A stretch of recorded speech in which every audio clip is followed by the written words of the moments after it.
हिंदू धार्मिक मान्यताओं में आपको चार धामों की यात्रा शब्द कई बार सुनने में आया होगा। आज हम हिंदू धर्मम के वर्णित चार धामों में से एक जगन्नाथपुरी के बारे में आपको विस्तार से बताएंगे। जगन्नाथ मंदिर उड़ीसा राज्य के एक स्थान पुरी में स्थित हैं। यह धाम भगवान जगन्नाथ यानी भगवान श्री कृष्ण को समर्पित है। पुरी स्थान पर होने के कारण पूरे क्षेत्र को जगन्नाथपुरी कहा जाता है।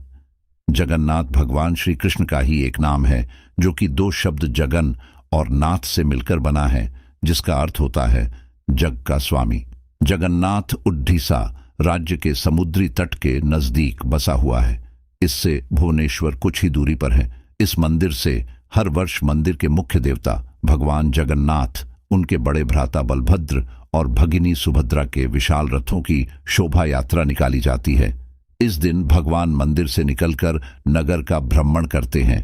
पुराणों में इसे धरती का वैकुंठ कहा गया है। ये भगवान विष्णु के चार धामों में से एक है। इसे श्री क्षेत्र, श्री पुरुषोत्तम क्षेत्र, शाक क्षेत्र, नीलांचल, नीलगिरी और श्री जगन्नाथपुरी भी कहते हैं। इस मंदिर का पहला प्रमाण सबसे पहले महाभारत के वन पर्व में मिलता है, जिसके अनुसार एक दिन मालवा के तेजस्वी राजा इंद्रदयुम्न के सपने में भगवान जगन्नाथ आए। सपने में भगवान जगन्नाथ इंद्रदयुम्न से कहते हैं कि नीलांचल पर्वत की एक गुफा में मेरी एक मूर्ति है, उसे नीलमाधव कहते हैं। तुम एक मंदिर बनवाकर उसमें मेरी यह मूर्ति स्थापित कर दो।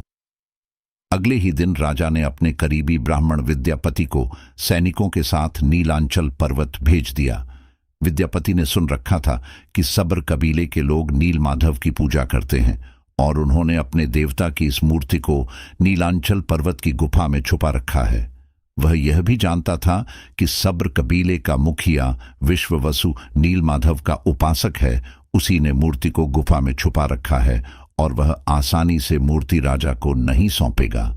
चतुर विद्यापति मुखिया की बेटी से विवाह कर लेते हैं और अंततः वह अपनी पत्नी की सहायता से गुफा तक पहुंच जाते हैं और मूर्ति चुराकर राजा इंद्रदयुम्न को सौंप देते हैं। जब विश्ववसु का यह पता चलता है कि उसके आराध्य देव की मूर्ति चोरी हो चुकी है, तो वह बहुत दुखी होता है। अपने परम भक्त को दुखी देख भगवान भी दुखी हो गए और मूर्ति के रूप में वापस गुफा में लौट आए, लेकिन साथ ही राज इंद्रदयुम्न से वादा किया कि वो एक दिन उनके पास जरूर लौटेंगे, बशर्ते कि वो एक दिन उनके लिए विशाल मंदिर बनवा दे।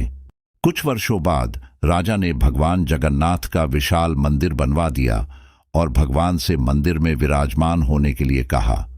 भगवान ने कहा कि तुम मेरी मूर्ति बनाने के लिए समुद्र में तैर रहा पेड़ का बड़ा टुकड़ा उठाकर लाओ, जो कि द्वारिका से समुद्र में तैरकर पुरी आ रहा है। राजा के सेवकों ने भी उस पेड़ के टुकड़े को तो ढूंढ लिया, लेकिन सब लोग मिलकर भी उस पेड़ को नहीं उठा पाए।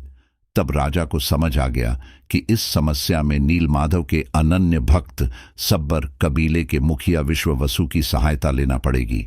सब उस वक्त हैरान रह गए जब विश्ववसु अकेले भारी भरकम लकड़ी को उठाकर मंदिर तक ले आए। इसके बाद बारी आई लकड़ी से भगवान की मूर्ति गढ़ने की, लेकिन नगर के सभी कारीगरों की लाख कोशिशों के बाद भी लड़की को कोई तराश नहीं पाया।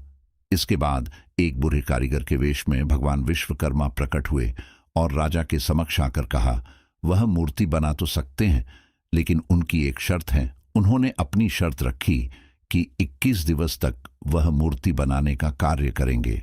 मूर्ति बनाने के दौरान उनके समीप कोई भी नहीं होना चाहिए। राजा ने भी यह शर्त मान ली। इसके बाद बंद कमरे से लोगों को आरी, छैनी, हथौड़ी की आवाजें आती रहीं।